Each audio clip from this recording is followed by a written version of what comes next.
ভাড়া নাই বললেই চলে, লোকজন রাস্তায় খুবই কম, রাস্তায় যাত্রী বলতেই নাই। নিরুপায় হয়ে বেরোয়েছি, সংসার চলে না, সংসার চালাইতে খুব কষ্ট, হিমশিম খাইতে হয়। রাস্তায় বেরিয়ে আসছি, এই গ্যাঞ্জাম পেশাদে, ভাড়া নাই। দেশের অবস্থা জরুরি অবস্থা খারাপ, পুলিশের গ্যাঞ্জাম, ছাত্রদের গ্যাঞ্জাম, মানুষের একটা আতঙ্ক বিরাজ করতেছে ভিতরে। ভাড়া নাই বললেই চলে, লোকজন রাস্তায় খুবই কম। আগে যে 1000-1200 টাকা দিনে সারাদিন কষ্ট করে মারলো, এখন 400-500 টাকা মারছে, আমাদের জীবন হিমশিম খায়।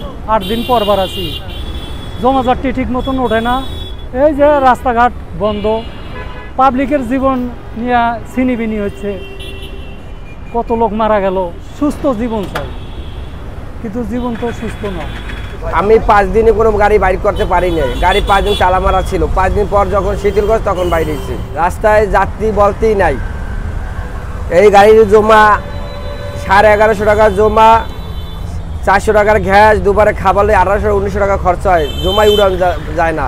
এখন রাস্তায় কোনো মানুষ নেই, বাড়িতে 2 ঘন্টা ধরে কোনো যাত্রী পাই নাই। পরিস্থিতি খুবই খারাপ এখন বর্তমানে। এখন কি করবো, না করলে তো বাড়ি যাবো, তো টাকা তো নাই, চলার মতো তো চলার টাকা পয়সা নাই, চলতে তো হইবে। 2-4 টাকা মালিকেরও দিয়ে চলতে হয়, কি করব। 1500 মারলে মালিকের 800 দিয়ে 700 নিয়ে যাই। আমরা সব সমাধান চাই, আমরা গাড়ি চালাইতে চাই, সব মানুষ সমাধান হোক, কোনো গ্যাঞ্জাম কাউর আমরা চাই না। আমাদের তো গাড়ি চালানো রিস্ক হয়, কোন সময় ঝামেলা হয়, কোন সময় মাইটপিট হয়, কোন সময় গাড়ি ক্ষতি হয়, আমার ক্ষতি হয়, গ্যারান্টি নেই। আমার তো রিস্ক নাই, আমরা ঝামেলা চাই না, আমরা একটা সুস্থ বিচার যারা হোক, শান্ত চাই, শান্ত পরিবেশ চাই।